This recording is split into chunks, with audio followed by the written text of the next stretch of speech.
हरे कृष्णा। आज का हमारा सत्संग है मूर्ति पूजा। मूर्ति पूजा का क्या महत्व है, मूर्ति पूजा सही साधन है या नहीं है। तो दो वर्ग पाए जाते हैं। एक वर्ग प्रभु का रूप नहीं मानता, प्रभु को निर्विकार मानता है, कहता है कि प्रभु को रूप नहीं, मिट्टी का रूप हो सकता है लेकिन प्रभु का नहीं हो सकता, ऐसा वो मानते, जो गलत है। जो भगवान मिट्टी में रूप डाल सकता है उसका रूप तो अत्यंत सुंदर, सबसे सुंदर, सुंदरता की पराकाष्ठा हो सकता है। और ऐसी ही सुंदरता की पराकाष्ठा प्रभु प्रकट करते हैं अपनी मूर्ति में। प्रभु तो स्वयंभू है, अपने आप में संतुष्ट है। प्रभु के पास सब कुछ है, फिर उन्हें किसी के सेवा की क्या आवश्यकता है। इस तरह से तो भगवान से कोई सेवा ही नहीं होती। जो भगवान के पास सब कुछ है उसे आप क्या दे सकते हैं, क्या सेवा कर सकते हैं। जो भगवान समुंदर बनाया है उसको आप पानी कैसे पिला सकते हैं। इसीलिए सभी धर्म चालाकी से इस सेवा से बचते हैं। ना मुस्लिम धर्म में कोई सेवा है, ना क्रिश्चियन धर्म में कोई सेवा है। मुस्लिम समाज नमाज तक सीमित है और क्रिश्चियनिटी मात्र कन्फेशन तक, अपने पाप का रोना रो सकते हैं। लेकिन एक हिंदू धर्म में ही ऐसी सुविधा भगवान ने दी, जहां जैसा ही भक्त भगवान की शरण में आ जाता है, भगवान भी भगत की शरण में आ जाते हैं। खुद को एक मूर्ति के रूप में, एक पत्थर के रूप में प्रकट कर देते हैं, अवतार ले लेते हैं पत्थर का और कर देते हैं समर्पण भगत को कि अब तू जिस तरह से, जिस हाल में, जिस प्रेम से, जिस भाव से मुझे रखेगा मैं रहूंगा। भूल जाते हैं प्रभु अपनी शक्तियां, अपने भगवान के तत्व को भूल जाते हैं। क्योंकि अगर भगवान ऐसा नहीं करेंगे तो सेवा हो ही नहीं सकती। ना भगवान को आप कुछ खिला सकेंगे, ना पिला सकेंगे। इसीलिए भगत जिस तरह शरण ले रहा है, यहाँ भगवान भी शरण ले रहे हैं भगत की। और यहीं से शुरू होता है प्रेम का आदान और प्रदान। भगवान बन चुके हैं विग्रह और भगत आ चुका है शरण भगवान की। और वो सारा प्रेम जो भगत के हृदय में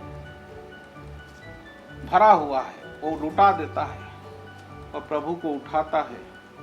जैसा ही वो प्रेम से प्रभु के मूर्ति में प्राण डालता है, प्रभु को मात्र साधारण मनुष्य की तरह सारी आवश्यकताएं लगनी शुरू हो जाती है। उन्हें नींद आती है, भूख लगती है, उन्हें श्रृंगार चाहिए, क्योंकि वो कुछ नहीं कर सकते। अब जो करना है भगत को करना है। इतनी बड़ी जिम्मेदारी जो भगवान दुनिया को खिला रहे हैं, भक्त उसको खिला रहे हैं। जो भगवान दुनिया को सुला रहे हैं, भक्त उनको सुला रहे हैं। ऐसा अद्भुत प्रसंग, ऐसा प्रेम का आदान प्रदान, ऐसा परस्पर प्रेम किसी और धर्म में नहीं, किसी और योग साधना में भी नहीं। भगत को बस एकमात्र चिंता है प्रभु के विग्रह की, उनको उठाना है। उस समय समय समय समय पर नित्य निरंतर पूजा चलती रहती। प्रभु भगत भूल जाता है दुनिया को, दुनिया से उसका संबंध अपने आप, त्याग वैराग्य सब अपने आप हो जाता है। किसी जंगल में जाने की आवश्यकता नहीं, किसी एक पांव पर ठहर कर तपस्या करने की भी आवश्यकता नहीं, सांस फुलाने की, योग करने की आवश्यकता नहीं। खाते पीते नाचते गाते सुगमता से प्रभु के पद को प्राप्त हो जाता है। इतना बड़ा रहस्य। भगत भगवान की शरण, भगवान भगत की शरण। बस यही दोनों की दुनिया। भगवान तीसरी दुनिया को नहीं जानते उस भगत के लिए, उस विग्रह में। यही है मूर्ति पूजा की विशेषता। इससे बड़ा उत्तम साधन और कुछ भी नहीं है।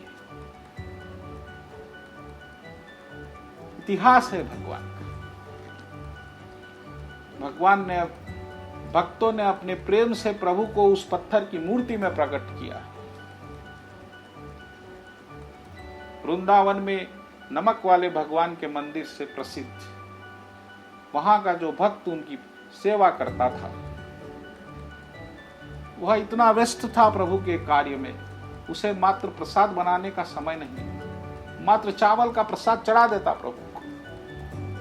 अरे प्रभु कहते कम से कम नमक तो डालो यार, लेकिन वो कहता नहीं, मेरे पास समय नहीं, मुझे तुम्हारा ही कार्य करना।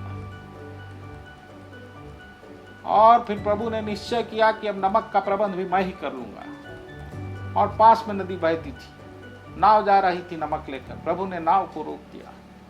सारे यात्री आश्चर्यचकित है कि नाव बिना किसी कारण क्यों रुक गई। और वो आए आश्रम और भगत से कहा कि इस तरह से नाव रुक गई।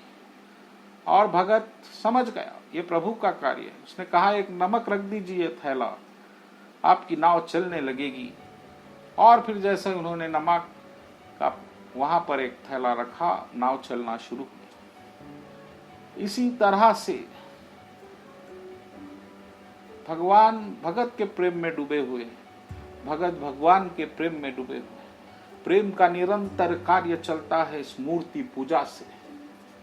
इसीलिए भक्तगणों, कभी मूर्ति को मात्र पत्थर नहीं समझना, साक्षात भगवान। जैसे कृष्ण भगवान गोलोक में, वैसे ही कृष्ण भगवान उसी विग्रह में।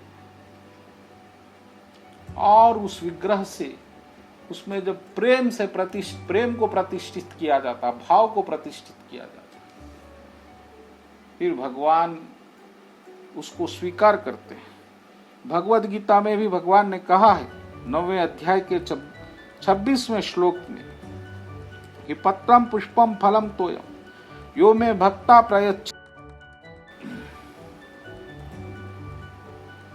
भगवान ने कहा कि मेरा भक्त पत्र पुष्प फल फूल भी चढ़ाता है, मैं उसे स्वीकार करता हूं। तो क्या भगवान के पास पत्ते नहीं है, फूल नहीं है? लेकिन इस वक्त भगवान वो फूल वाले भगवान नहीं है, यह विग्रह वाले भगवान जो सब कुछ छोड़कर भगत के पास आ गए। और अब उनको फूल और पत्र और जल की और प्रसाद की प्राप्ति जब ही हो सकती है जब भगत उसे चढ़ाए।